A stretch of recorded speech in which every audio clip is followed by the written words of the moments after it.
7 de agosto, promesa 219. La fuerza que no se agota, la paz que no se explica. El Salmo 29, verso 11, en la Nueva Traducción Viviente dice: el Señor le da fuerza a su pueblo, el Señor lo bendice con paz. Y la Biblia, el mensaje, dice: Dios hace fuerte a su pueblo, Dios le da paz a su pueblo. Lo que Dios promete darte exactamente es lo que necesitas para atravesar cualquier temporada de tu vida. Una fuerza que no se agota, una fuerza que te va a ayudar a no rendirte, y una paz que no se explica, una paz que sobrepasa todo entendimiento. La gente te mirará y no creerá cómo puedes tener tanta paz si ven tu situación, ven lo que vives, ven a todo lo que te enfrentas, y a pesar de todo, mantienes una paz que solamente Dios te puede dar. Ojo que no es solo fuerza, también es paz. Las dos juntas, porque fuerza sin paz puede convertirnos en personas agotadas, y paz sin fuerza podría llevarnos a la pasividad. Cuando Dios entrega ambas, podemos caminar durante la tormenta, durante cualquier desafío, sin perder el corazón. La fortaleza verdadera no consiste en resistir más presión, sino en permanecer estables mientras la presión aumenta. Nosotros constantemente vivimos creyendo que primero necesitamos que el problema termine para ahí recién poder descansar. Decimos: vamos a salir de esta y ahí recién descansaremos. Pensamos: cuando salga de esta deuda, tendré paz. Cuando el examen lo haya dado bien, tendré paz. Cuando sane del todo de esta enfermedad, tendré paz. Cuando mi hijo regrese a casa, tendré paz. Cuando se firme ese contrato, tendré paz. Pero Dios cambia completamente el orden. Él no promete primero cambiar la tormenta. Él promete primero cambiar a la persona que está dentro de la tormenta, a nosotros. Y eso es exactamente lo que hace en este salmo. No dice: el Señor quitará todas tus batallas. Lo que dice es: el Señor te dará fuerza y luego te bendecirá con paz. Porque hay momentos en los que el mayor milagro no es que desaparezca el viento, es descubrir que ahora tú puedes permanecer firme mientras el viento sigue soplando. Porque la paz no nace cuando el caos desaparece. La paz nace cuando la presencia de Dios ocupa el lugar que antes ocupaba el miedo. El Salmo 29 es uno de los salmos más impresionantes de David, porque todo el capítulo describe una tormenta gigantesca. La palabra hebrea para voz es aol y aparece 7 veces en este salmo. David describe la voz de Dios, ese aol, y lo describe sobre las aguas. La voz de Dios está quebrando los cedros del Líbano, está haciendo temblar las montañas, está partiendo relámpagos, está sacudiendo el desierto. La voz de Dios está haciendo temblar los bosques. Y esto es prácticamente como un documental de una tormenta eléctrica. Los antiguos habitantes de Canaán atribuían las tormentas al dios Baal. Y ellos creían que él controlaba los truenos y la lluvia. Pero lo que hace David acá es responder diciendo algo totalmente revolucionario.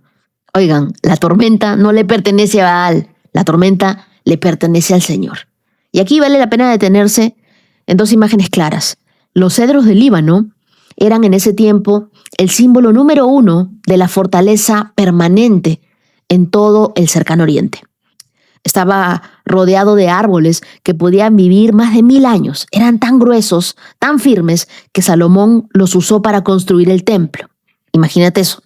Y cuando la Biblia habla del desierto que tiembla, es el mismo que aparece en generaciones antes en el libro de Números, el desierto de Cades, el lugar donde el pueblo de Israel dudó, el lugar donde el pueblo se quejó y estuvo a punto de perder la tierra prometida por miedo. Así que no es casualidad que David mencione justo esos 2 lugares, porque habla de lo más fuerte que existía y el lugar de duda más profunda. Así que la voz de Dios alcanza ambos lugares. Tu lugar donde crees que tienes tu fortaleza más grande y el lugar también donde están tus más grandes dudas, tus más grandes miedos. No hay nada tan sólido que esté fuera del control de Dios. Y no hay ningún desierto tuyo o ningún miedo tuyo que esté fuera del alcance de Dios. ¿Qué te quiero decir con esto? Que el mismo Dios cuya voz controla el océano es el mismo Dios que termina el Salmo diciendo: ahora voy a darle fuerza y paz a mi pueblo. Y parte de ese pueblo somos tú y yo. El Salmo comienza hablando del poder de Dios sobre la creación, pero termina hablando de la ternura de Dios hacia sus hijos. Porque aquí hay algo muy importante que debemos saber tú y yo, es que para Dios nosotros no somos una multitud más. Para Dios nosotros somos su familia. Para Dios nosotros somos importantes. Y hay un detalle hermoso del hebreo, porque la palabra fuerza es os, y no habla solamente de energía física, sino que describe poder interior, capacidad, resistencia, valor. Y es esa fuerza que sostiene a alguien cuando humanamente ya había decidido rendirse. Eso es lo que significa fuerza. Mientras que la palabra paz, esta palabra en hebreo que nosotros conocemos como shalom, paz, aquí encontramos algo maravilloso.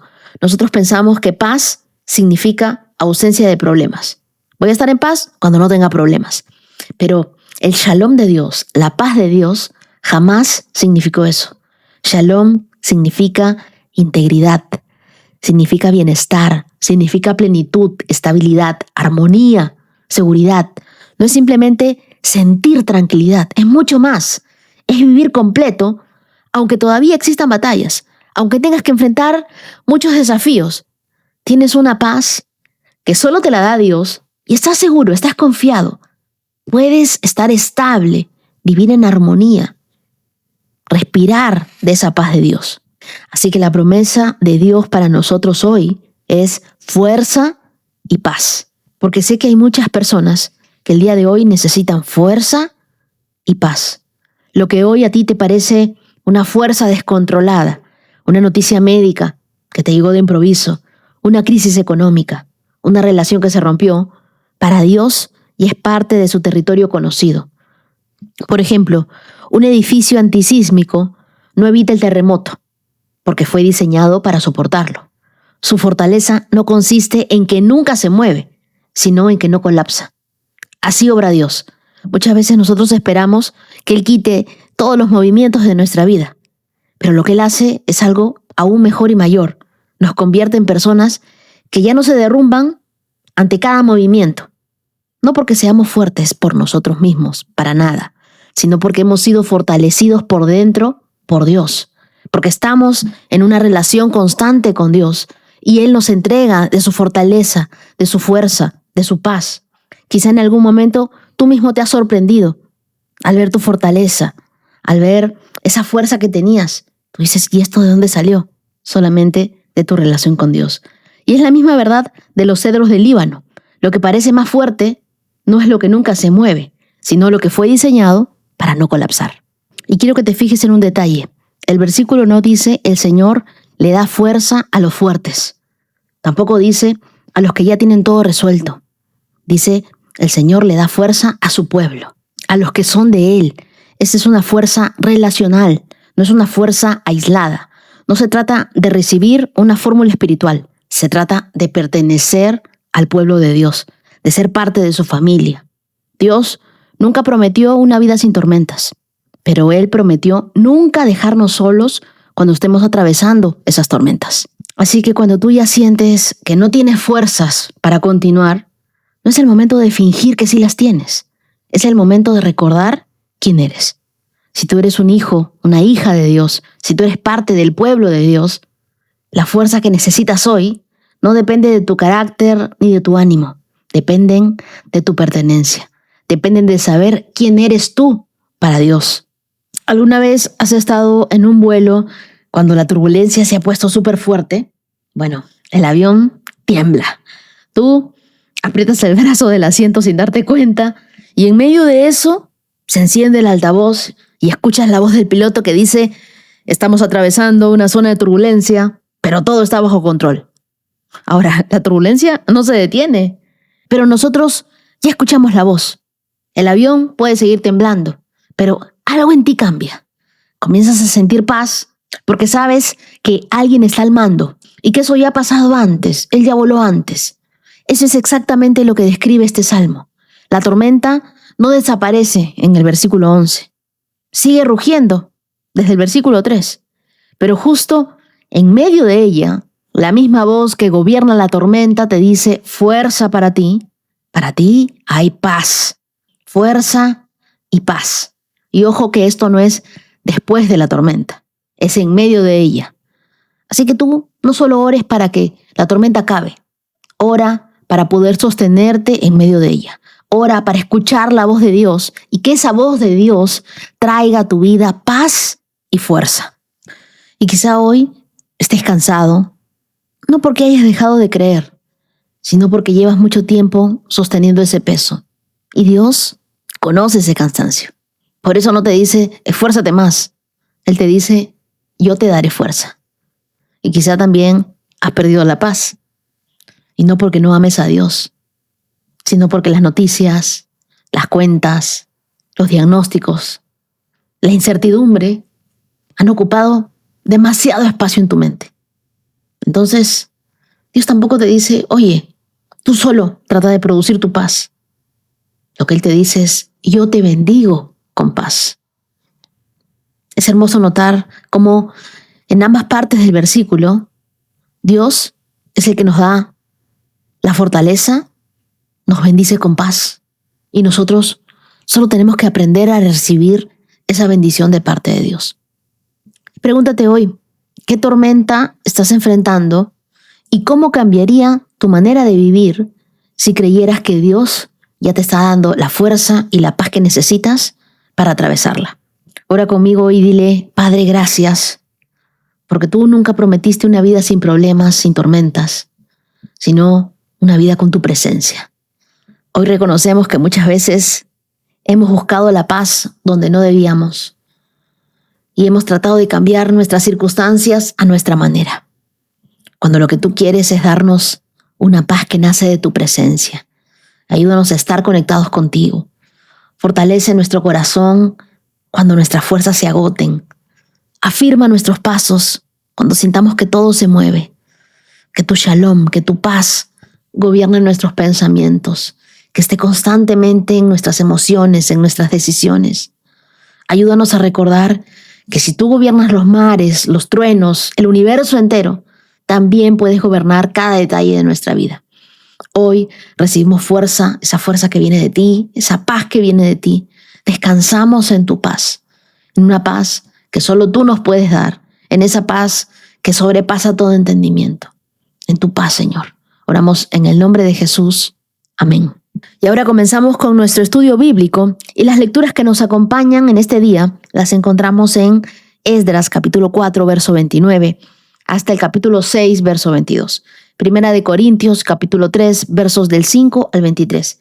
El Salmo 29, versos del 1 al 11 y Proverbios capítulo 20, versos 26 y 27. Ahora te animo a que tomes tu Biblia, tu lapicero, tu cuaderno, le pides al Espíritu Santo que te hable. Ponte tus lentes de la fe, abróchate los cinturones, porque comenzamos esta carrera por estos 219K en 3, 2, 1, adelante.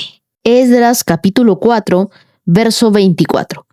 Por lo tanto, se detuvo la obra del templo de Dios en Jerusalén y quedó suspendida hasta el segundo año del reinado de Darío, rey de Persia. Esdras capítulo 5. En este tiempo los profetas Ageo y Zacarías, hijo de Ido, profetizaron a los judíos que estaban en Judá y en Jerusalén. Hablaron en nombre del Dios de Israel, quien estaba sobre ellos. Zorobabel, hijo de Salatiel, y Jesúa, hijo de Jeosadac, respondieron y continuaron la reconstrucción del templo de Dios en Jerusalén. Los profetas de Dios estaban con ellos y los ayudaban. Sin embargo, Tatnai, el gobernador de la provincia situada al occidente del río Éufrates, y Setar, Boznai, junto con sus colegas, pronto llegaron a Jerusalén y preguntaron: ¿quién les dio el permiso para reconstruir este templo y restaurar esta estructura? También pidieron los nombres de todos los varones que trabajaban en la construcción del templo. Pero como Dios cuidaba a su pueblo, no pudieron impedir que los líderes judíos siguieran construyendo hasta que se enviara un informe a Darío y él comunicara su decisión al respecto. La siguiente es una copia de la carta que el gobernador Tatnai, Setar, Boznai, Y los demás funcionarios de la provincia situada al occidente del río Éufrates le enviaron al rey Darío. Al rey Darío, saludos. El rey debería saber que fuimos al sitio donde se construye el templo del gran Dios en la provincia de Judá. Lo están reconstruyendo con piedras especialmente preparadas y le están colocando madera en las murallas. La obra prosigue con gran energía y éxito. Les preguntamos a los líderes, ¿quién les dio permiso para reconstruir este templo y restaurar esta estructura? También exigimos sus nombres para poder comunicarle a usted quiénes eran esos líderes. Ellos dieron la siguiente respuesta. Nosotros somos siervos del Dios del cielo y de la tierra, y estamos reconstruyendo el templo que hace muchos años edificó aquí un gran rey de Israel. No obstante, debido a que nuestros antepasados hicieron enojar al Dios del cielo, Él los entregó en manos de Nabucodonosor, rey de Babilonia, quien destruyó el templo y desterró al pueblo a Babilonia. Sin embargo, el rey Ciro de Babilonia, en el primer año de su reinado, emitió un decreto que ordenaba reconstruir el templo de Dios. El rey Ciro devolvió las copas de oro y de plata que Nabucodonosor había tomado del templo de Dios en Jerusalén y había colocado en el templo de Babilonia. Esas copas fueron retiradas de ese templo y entregadas a un hombre llamado Sesbazar, a quien el rey Ciro había designado gobernador de Judá. El rey le indicó que devolviera las copas a su lugar en Jerusalén y reconstruyera el templo de Dios en su sitio original. Así que ese tal Sesbazar llegó y echó los cimientos del templo de Dios en Jerusalén. Desde entonces, la gente ha estado trabajando en la reconstrucción, pero aún no está terminado. Por lo tanto, si al rey le place, solicitamos que se haga una investigación en los archivos reales de Babilonia a fin de descubrir si es verdad que el rey Ciro emitió un decreto para la reconstrucción del templo de Dios en Jerusalén, y luego que el rey nos haga saber su decisión sobre este asunto. Esdras, capítulo 6. Entonces el rey Darío dio órdenes para que se investigara en los archivos de Babilonia, los cuales estaban guardados en la tesorería. Sin embargo, fue en la fortaleza de Ecbatana, en la provincia de Media, donde se encontró un rollo que decía lo siguiente. Memorando. En el primer año del reinado del rey Ciro, se emitió un decreto en relación con el templo de Dios en Jerusalén, que se reconstruya el templo con los cimientos originales en el sitio donde los judíos solían ofrecer sus sacrificios. Su altura será 27 metros y su anchura será de 27 metros. A cada 3 hileras de las piedras especialmente preparadas se les pondrá encima una capa de madera. Todos los gastos correrán por cuenta de la tesorería real. Además, las copas de oro y de plata que Nabucodonosor tomó del templo de Dios en Jerusalén y llevó a Babilonia serán devueltas a Jerusalén y colocadas nuevamente en el lugar que corresponden, que se devuelvan al templo de Dios. Entonces, el rey Darío envió el siguiente mensaje. Por consiguiente, Tatnai, gobernador de la provincia situada al occidente del río Éufrates, y Setar-Boznai, junto con sus colegas y otros funcionarios del occidente del río Éufrates, manténganse bien lejos de allí. No estorben la construcción del templo de Dios. Dejen que se reconstruya en su sitio original y no le pongan trabas al trabajo del gobernador de Judá ni al de los ancianos de los judíos. Además, por la presente decreto, que ustedes tendrán que ayudar a esos ancianos de los judíos mientras reconstruyan el templo de Dios. Ustedes tienen que pagar el costo total de la obra sin demora con los impuestos que se recaudan en la provincia situada al occidente del río Éufrates, a fin de que la construcción no se interrumpa. Denles a los sacerdotes de Jerusalén todo lo que necesiten, sean becerros, carneros, corderos para las ofrendas quemadas que presenten al Dios del cielo, y sin falta provéanles toda la sal y todo el trigo y el vino y el aceite de oliva que requieran para cada día. Entonces ellos podrán ofrecer sacrificios aceptables al Dios del cielo y orar por el bienestar del rey y sus hijos. También declaro que a los que violen de cualquier manera este decreto, se les arrancará una viga de su casa. Luego serán levantados y atravesados en ella, y su casa será reducida a un montón de escombros. Que el Dios que eligió la ciudad de Jerusalén como el lugar donde se honra a su nombre, destruya a cualquier rey o nación que viole este mandato y destruya este templo. Yo, Darío, he emitido el presente decreto, que se obedezca al pie de la letra. Tatnai, gobernador de la provincia situada al occidente del río Éufrates, y Setar Bosnai, junto con sus colegas, acataron enseguida el mandato del rey Darío. Así que los ancianos de los judíos continuaron la obra y fueron muy animados por la predicación de los profetas Ageo y Zacarías, hijo de Ido. Por fin el templo quedó terminado como lo había ordenado el Dios de Israel y decretado Ciro, Darío y Artajerjes, reyes de Persia. La construcción del templo se completó el 12 de marzo durante el 6º año del reinado de Darío.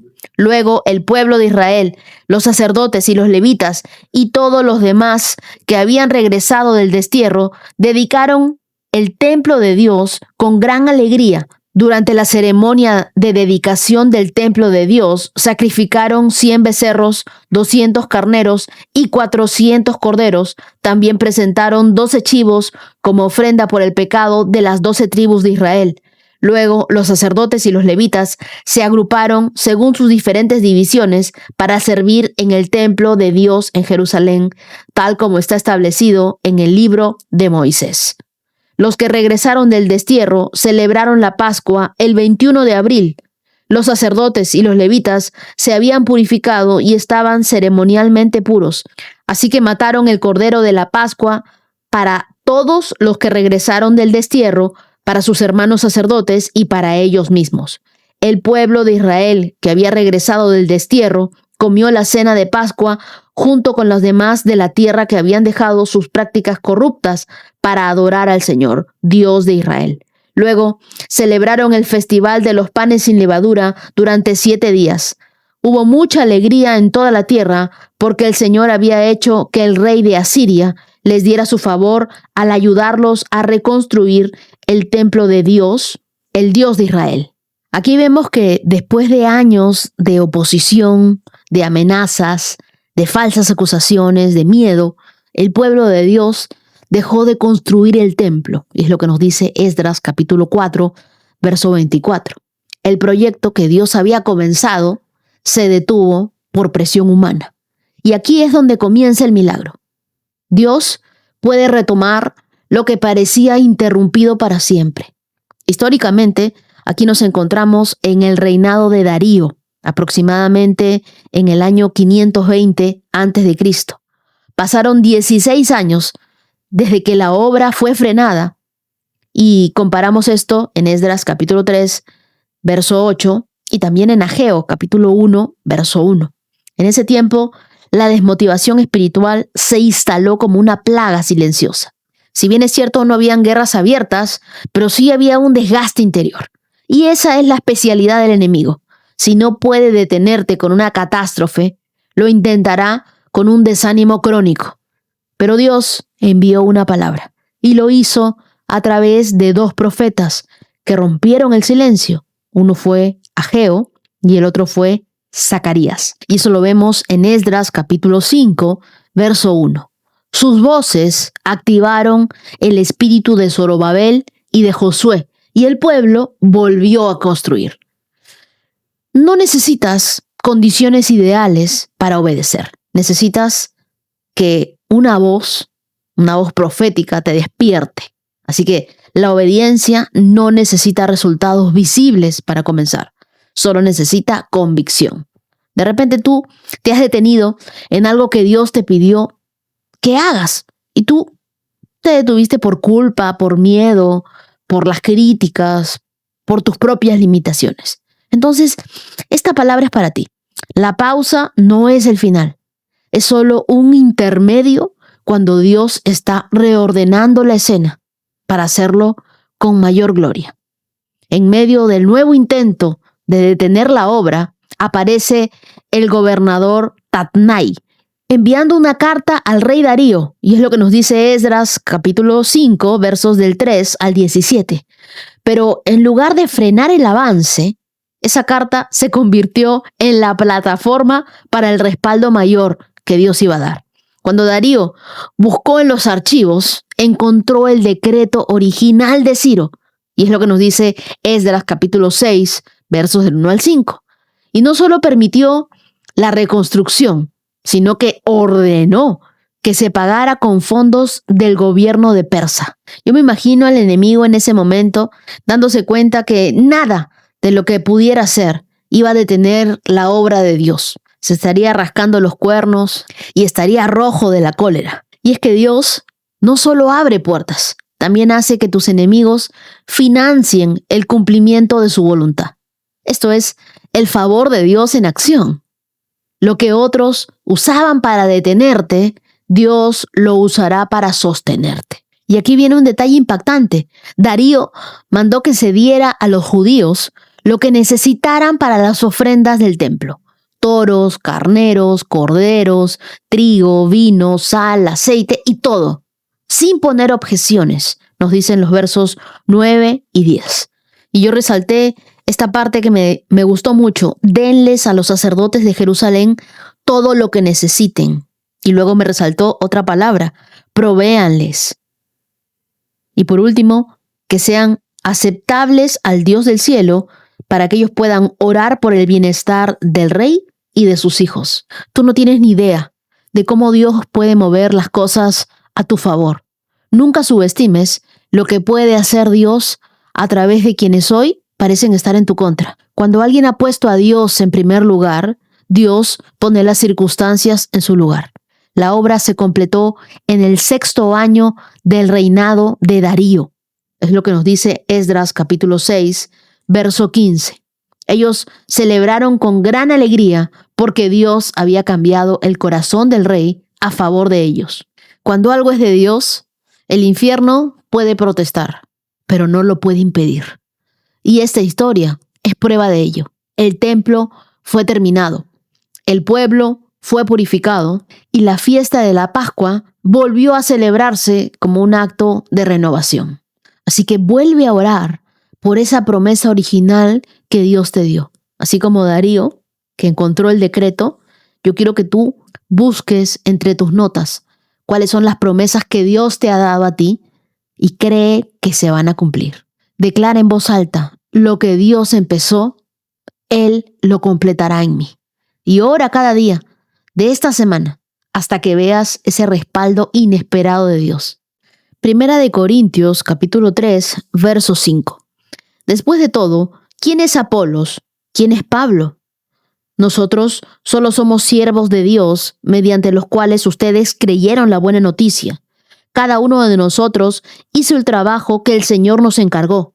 Yo planté la semilla en sus corazones y Apolos la regó, pero fue Dios quien la hizo crecer. No importa quién planta o quién riega, lo importante es el Dios que hace crecer la semilla. El que planta y el que riega trabajan en conjunto con el mismo propósito y cada uno será recompensado por su propio arduo trabajo. Pues ambos son trabajadores de Dios y ustedes son el campo de cultivo de Dios, son el edificio de Dios. Por la gracia que Dios me dio, yo eché los cimientos como un experto en construcción. Ahora otros edifican encima, pero cualquiera que edifique sobre este fundamento tiene que tener mucho cuidado, pues nadie puede poner un fundamento distinto del que ya tenemos, que es Jesucristo. El que edifique sobre este fundamento podrá usar una variedad de materiales: oro, plata, joyas, madera, heno o paja. Pero el día del juicio, el fuego revelará la clase de obra que cada constructor ha hecho. El fuego mostrará si la obra de alguien tiene algún valor. Si la obra permanece, ese constructor recibirá una recompensa. Pero si la obra se consume, el constructor sufrirá una gran pérdida. El constructor se salvará, pero como quien apenas se escapa atravesando un muro de llamas. ¿No se dan cuenta de que todos ustedes juntos son el templo de Dios y que el Espíritu de Dios vive en ustedes? Dios destruirá a cualquiera que destruya este templo, pues el templo de Dios es santo y ustedes son este templo. Dejen de engañarse a sí mismos si piensan que son sabios de acuerdo con los criterios de este mundo, pues necesitan volverse necios para ser verdaderamente sabios, pues la sabiduría de este mundo es necedad para Dios. Como dicen las Escrituras, Él atrapa a los sabios en la trampa de su propia astucia. Y también el Señor conoce los pensamientos de los sabios, sabe que no valen nada. Así que no se jacten de seguir a un líder humano en particular, pues a ustedes les pertenece todo, ya sea Pablo o Apolos o Pedro o el mundo o la vida y la muerte o el presente y el futuro. Todo le pertenece a ustedes y ustedes pertenecen a Cristo y Cristo pertenece a Dios. En esta sección de la carta a los Corintios, Pablo desmantela con mucha fuerza una mentalidad peligrosa, la idolatría del liderazgo humano. Los corintios estaban divididos. Ellos decían, yo sigo a Pablo.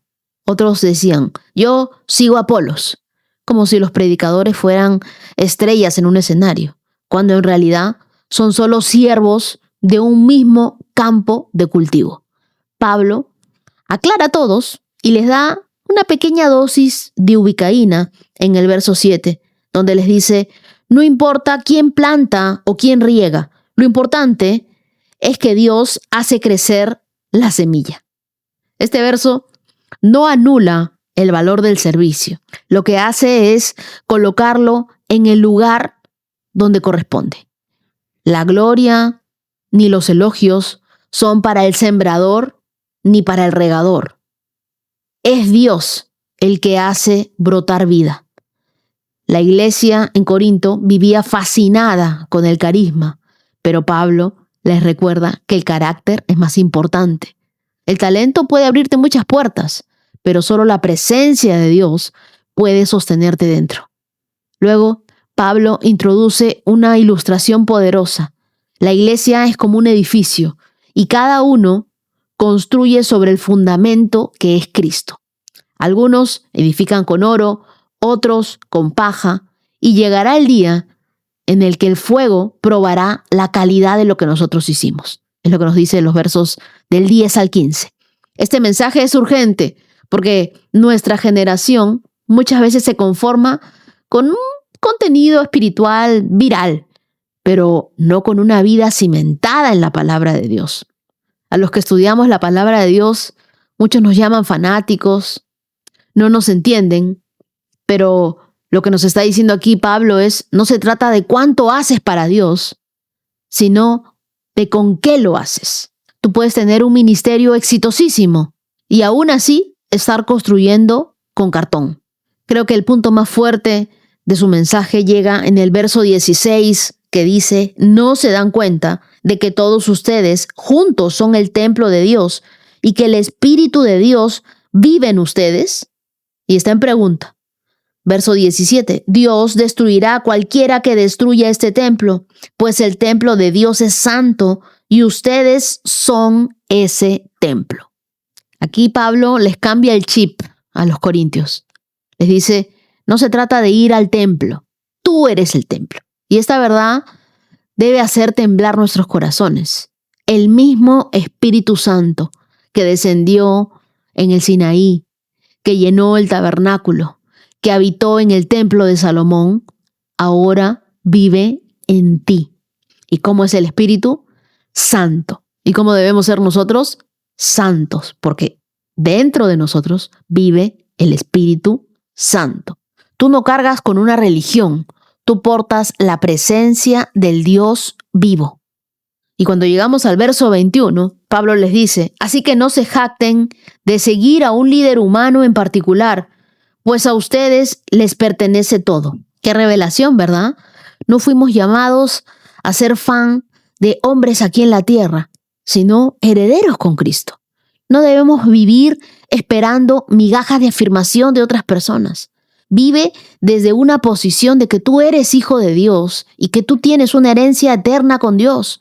Tu valor no depende de quien te lidera, ni del grupo en el que estás, ni del apellido que tienes, sino de aquel que te diseñó.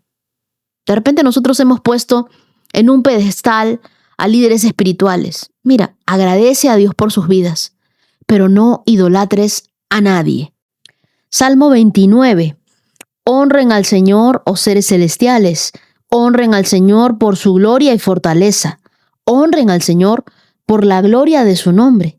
Adoren al Señor en la magnificencia de su santidad. La voz del Señor resuena sobre la superficie del mar. El Dios de gloria truena. El Señor truena sobre el poderoso mar. La voz del Señor es potente. La voz del Señor es majestuosa. La voz del Señor parte los enormes cedros. El Señor hace pedazos los cedros del Líbano. Hace brincar como terneras a las montañas del Líbano. Hace saltar el monte Hermón como un buey joven y salvaje. La voz del Señor resuena con relámpagos. La voz del Señor hace temblar al lugar desolado. El Señor sacude el desierto de Cades. La voz del Señor retuerce los fuertes robles y desnuda los bosques. En su templo todos gritan gloria. El Señor gobierna las aguas de la inundación. El Señor gobierna como rey para siempre. El Señor le da fuerza a su pueblo. El Señor lo bendice con paz. Marca ese verso 11 y ponle tu nombre. Este salmo de David no es una oración de petición, ni de arrepentimiento, ni de victoria. Es una adoración majestuosa, inspirada por una tormenta que se aproxima desde el Mediterráneo y atraviesa el Líbano hasta el desierto de Cades. El salmista ve los relámpagos, oye los truenos y en vez de asustarse, adora. Yo creo que este salmo debió llamarse La majestad de la voz de Dios. David no huye de la tormenta, la convierte en un altar, en un momento para estar en la presencia de Dios. En la cultura cananea, Baal era el dios de la lluvia y el dios de los truenos. Así que este salmo también es una declaración contra la idolatría de su época. El único que realmente habla en medio de la tormenta es Dios. Cada vez que David repite la voz de Dios, la voz del Señor, cada vez que lo hace, recordándole a Israel que el tronar del cielo no viene de un ídolo, viene del trono, viene de Dios. La voz del Señor se repite 7 veces en este salmo y cada repetición es un golpe contra la incredulidad. Porque hay quienes dicen, no, pero Dios no habla. Lee el Salmo 29. La voz del Señor resuena. La voz del Señor es potente. La voz del Señor parte los enormes cedros. Y yo creo que esto es claro, ¿no? Porque hay días donde uno lee y no entiende nada. Pero si tú afinas tu oído, descubrirás que Dios no está en silencio. Solo está hablando más fuerte que tu temor. La voz de Dios no necesita eco. Cuando Él habla, nuestro espíritu escucha. El verso 4 dice, la voz del Señor es potente, la voz del Señor es majestuosa.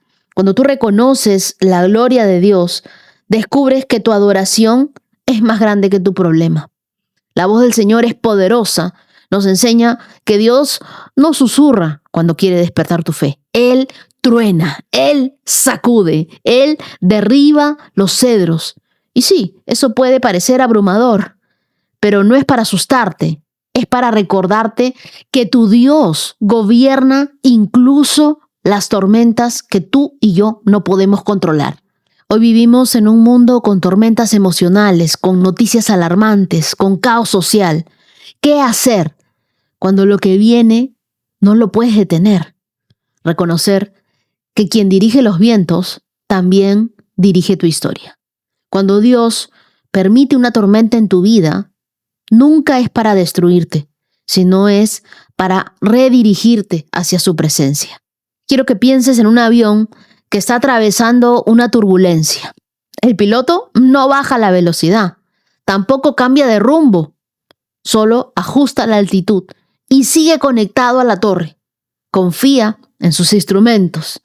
Asimismo, cuando tú escuchas la voz de Dios en medio del ruido, tú no necesitas entender todo, solo necesitas confiar que Dios desde el cielo está gobernando y Él tiene el control de tu avión.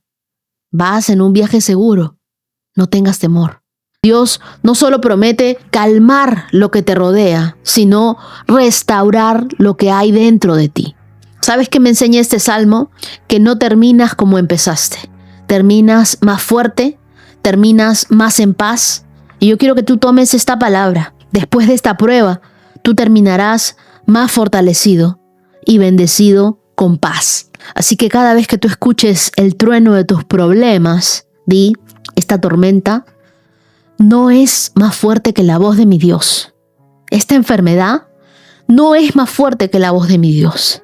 Este juicio no es más fuerte que la voz de mi Dios. Estas personas que están en mi contra, que tienen mucho dinero, no son más fuertes que la voz de mi Dios. Y decláralo en oración. El Señor me da fuerzas. El Señor me bendice con paz.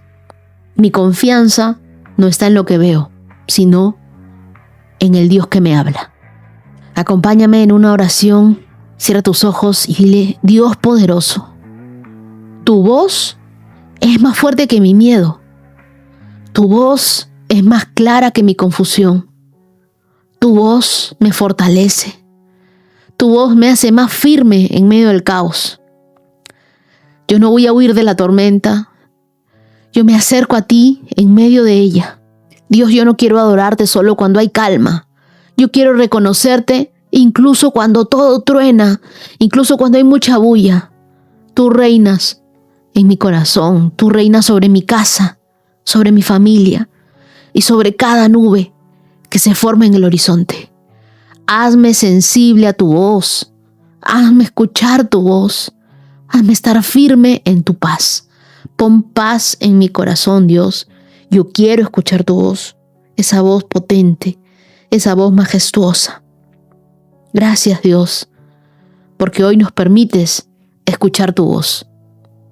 Y yo le pido al Espíritu Santo que te llene de sueños en los cuales Dios te hable. Que mientras lees la Biblia, sientas que Dios te habla. Que mientras escuchas este podcast, tengas las palabras y las respuestas que tanto venías pidiendo en oración. Dios, háblales de muchas maneras.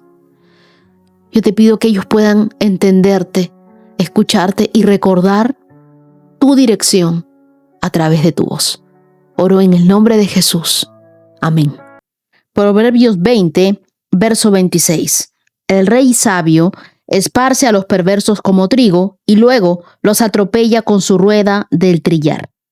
La luz del Señor penetra el espíritu humano y pone al descubierto cada intención oculta.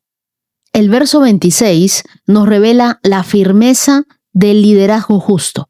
El rey sabio esparce a los perversos como trigo. Aquí se nos habla de trillar, una imagen agrícola donde se separa el grano de la cáscara. Así actúa un líder guiado por Dios. No tolera lo perverso ni lo mezcla con lo puro. El trono de un rey sabio no es un sofá para la pasividad, sino es una torre de vigilancia para preservar la integridad. Liderar no es tratar de agradar a todos, es proteger lo que Dios te ha confiado. El temor a las personas te hará comprometer tu llamado, pero el temor a Dios te mantendrá firme. Y el verso 27 añade un nivel aún más profundo. La luz del Señor penetra el espíritu humano y pone al descubierto cada intención oculta. Aquí no se trata solo de justicia, sino de pureza interior. Dios no solo mira lo que haces, sino por qué lo haces, cuál es tu intención en eso. Y eso incomoda, pero también libera. Porque cuando Dios alumbra, nunca es para avergonzarte, sino para transformarte desde adentro. Lo que tú no dejas que Dios revele, el enemigo lo usará para condenarte. Este verso usa la palabra espíritu humano, es decir, la luz de Dios no alumbra la superficie, ilumina tu esencia. Por eso muchas veces sentimos incomodidad al leer la palabra de Dios, porque no es un espejo decorativo, es un escáner de nuestra alma, de cómo estamos, y se nos muestra una radiografía, no para asustarnos, sino para sanar, para limpiar. Si tú lideras un grupo, una célula, un grupo de oración, una empresa, decide trillar con sabiduría. ¿Qué te quiero decir? Separa lo que contamina de lo que edifica. Pídele al Espíritu Santo que escudriñe tus motivaciones. ¿Por qué haces lo que haces? Y deja que la palabra te lea a ti, no solo la leas tú. Es como cuando uno pasa un documento por un escáner, ¿no? Y ese escáner tiene una luz infrarroja. Los ojos no ven la tinta invisible, pero la luz la revela. Así actúa Dios con nuestro corazón, no para exponerlo al mundo, sino para sanarlo con su gracia. Y así llegamos a estos 219K. Y me llegó un audio súper especial, así que hoy voy a hacértelo escuchar. Él es Esteban, un niño de 8 años. Hola Wendy, ¿cómo estás? Yo soy Esteban, soy un niño de 8 años, mi mamá es Silvia Maya y somos grandes admiradores de ese podcast tan bonito que tú tienes de la Biblia. Bueno, te quería hacer dos preguntas. La primera es, ¿qué te inspiró a sacar tu podcast? Y la segunda es, ¿qué te inspiró a ser cristiana? Bueno, muchas gracias. Chao. Esteban, no te imaginas cuánto me hizo sonreír tu audio. Y algo que me encanta es que hagas estas preguntas tan importantes. Y sobre todo, nunca dejes de hacer preguntas sobre Dios. Porque las personas que más crecen son las que nunca dejan de buscar respuestas. Son las que siempre tienen preguntas. Ahora, te respondo, ¿qué me inspiró a hacer el podcast? Lo que más me inspiró es conectar a las personas con Dios. Yo sabía que había muchas personas que querían leer la Biblia, pero no sabían por dónde empezar, se desanimaban en el camino, y yo soñaba con que miles de personas pudiéramos abrir la Biblia todos los días, aunque fuera por algunos minutos, y descubrir todo lo que Dios habla cada día. Nunca me imaginé que este sueño llegaría a tantos países, pero sí, yo sé que Dios sí se lo imaginó y Él sí lo tenía en sus planes. Y bueno, tu segunda pregunta fue, ¿qué me inspiró a ser cristiana? La verdad es que yo no nací siendo cristiana. Cuando tenía 13 años, por primera vez escuché de Jesús. Y también oí que Dios no quería que solo creyera que existía, sino que quería tener una relación conmigo. Ese día yo entendí que Dios me amaba de una manera muy personal. Y no porque yo fuera perfecta, sino porque Él es bueno y porque su amor es perfecto. Ese encuentro con Jesús cambió mi vida por completo. Y desde ese entonces decidí seguirlo. ¿Y sabes algo, Esteban? Hoy me gustaría poder preguntarte a ti, ¿qué te inspiró a escuchar la Biblia con tan solo 8 años? Yo sé que estás siguiendo a tu mamá, pero ¿sabes qué? Alguien con tan solo 8 años en la Biblia, Josías, comenzó a reinar y siempre estaba pegado a la Biblia. Estoy segura de que Dios también está haciendo algo muy bonito en tu corazón. Dale un abrazo muy grande a tu mamá Silvia y gracias a toda la familia por escuchar este podcast. Oro para que nunca pierdas esa curiosidad por conocer más de Dios, porque las preguntas que hoy haces pueden convertirse mañana en las respuestas que ayuden a muchas personas. Yo creo que tu vida tiene un propósito gigante. Dios te bendiga mucho, campeón. Y hoy también tengo un especial para ustedes. Quiero que escuchen el testimonio cantado de Miguel Castillo.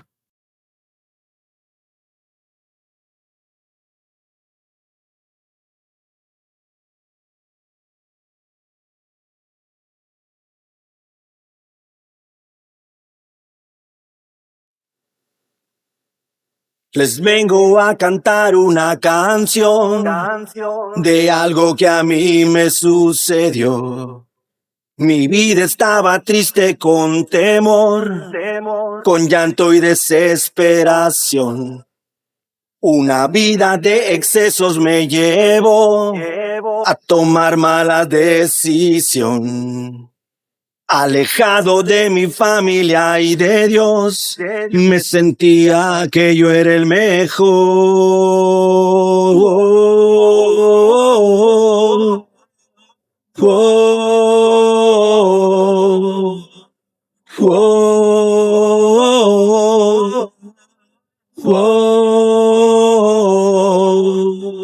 Tocó la puerta y él llamó. Escuché su voz y le abrí. Ese día que oraron por mí fue un día muy especial. Miré cómo el cielo se abrió y al fin pude respirar. Donde se juntan ya que horas están para yo el domingo estar ahí. Cristo Jesús, mi vida viniste a cambiar. Cristo Jesús, por ti mi vida ya no fue igual.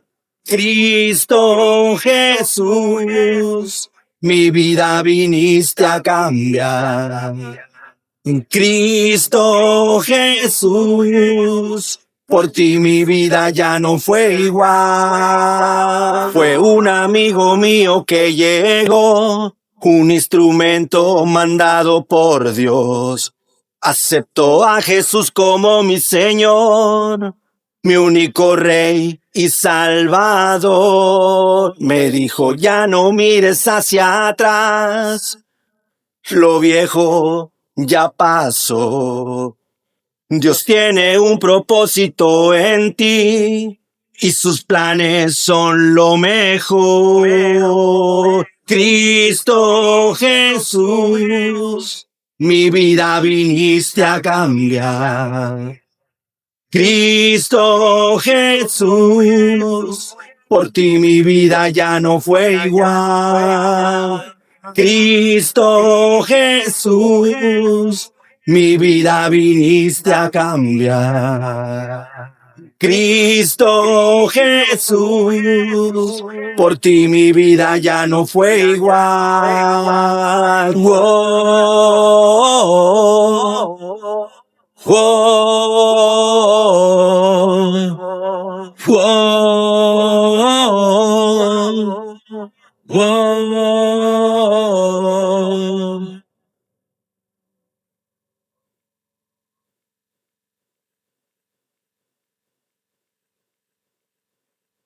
Miguel, qué hermoso regalo nos acabas de dar a nosotros los íntimos. Gracias por convertir tu testimonio en una canción. Mientras te escuchaba, pensaba en algo. Nadie puede cantar con tanta convicción sobre la gracia de Dios si antes no ha experimentado su misericordia. Así que tu historia nos recuerda que no importa cuán lejos hayamos llegado, Jesús siempre sigue tocando la puerta de nuestro corazón. Y cuando nosotros decidimos abrirle, Él no solo perdona nuestro pasado, sino que nos da un propósito nuevo. Te regalo 2 Corintios 5:17 que dice, esto significa que todo el que le pertenece a Cristo se ha convertido en una persona nueva. La vida antigua ha pasado, una nueva vida ha comenzado. Disfruta de esa nueva vida con Jesús. Y ahora me gustaría agradecer a los corazones generosos íntimos de esta hermosa comunidad. Muchas gracias a Catherine Acevedo, a Bárbara Arévalo, a Edwin García. Dios te bendiga, Daniela Segura, Mariel Paulina Araujo. Bendigo también con todo mi corazón a la empresa de transcripción desde Argentina. Gracias a mi querido Miguel Quijada Betancourt. Y desde el canal de YouTube, muchas gracias a Olga Mata y a Verónica González. Y a ustedes, queridos, quiero regalarles Éxodo capítulo 23, verso 20, que dice, yo envío un ángel delante de ti para que te proteja en el viaje y te lleve a salvo al lugar que te ha preparado. Esta no solo es una promesa de la presencia del Señor, sino también es una promesa de protección de parte de Dios. Nosotros sabemos que Dios va delante de nosotros, pero no solo eso, Él envía a un ángel que nos proteja en todo nuestro viaje, en los lugares donde nosotros vamos a caminar, a pisar, a trabajar, en todos nuestros asuntos. El Señor está con nosotros. Y quiero que nunca se les olvide que Dios envía su protección y Él mismo va con nosotros, vayamos donde vayamos. Él nunca nos deja, nunca nos abandona. Tenemos un Dios amorosísimo. Muchas gracias, querida comunidad de íntimos, por acompañarme hasta aquí. Nos vemos el día de mañana con más de la palabra de Dios y más de su presencia. Que tengan un día súper bendecido, lleno de su favor, lleno de su gracia y lleno de su protección. Shalom, shalom.